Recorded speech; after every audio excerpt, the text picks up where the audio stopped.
bizitzera gizon bat. Monsieur Dupont, zuen frantsesa bera, bere bizi guztia basatu zuen, goi mailako kirolariak trebatzen, eskiatzen zuen, halako gizon bat, eta azkainera etorri zen, eta hasi zen gure kantu tailerretara etortzen, eta, oso harreman polita egin genuen gizon, interesgarria zen.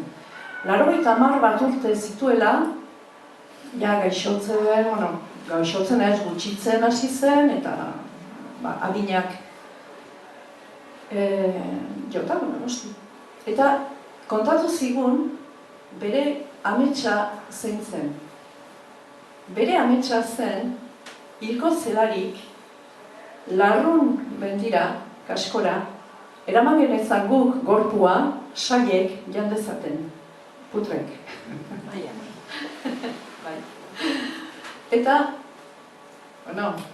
guk entzuten genuen historia hori, zoik bezala anima, ez da? Baina, gizona etzen hitzetan gelditu, hau da, saiatu zen administratiboki eta, saiatu zen benetan urratsak egiten, hori posible izan zerin, baina noski, zuen lortu, ez zioten onartu. Eta hiltzen, gure Gibipon, gure gizona hiltzen.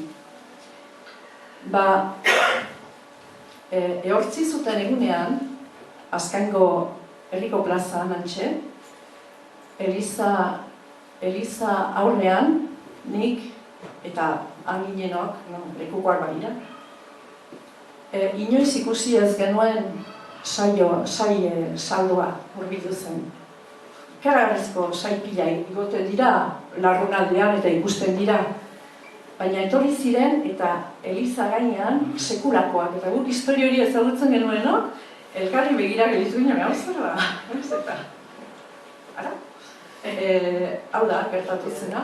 Gero gizona, erosketak egin ziren, eta gero kantariek, musikari lagunek, eta gero erraustu baitzuten gorpua, eta hautsak eraman genituen larrunera.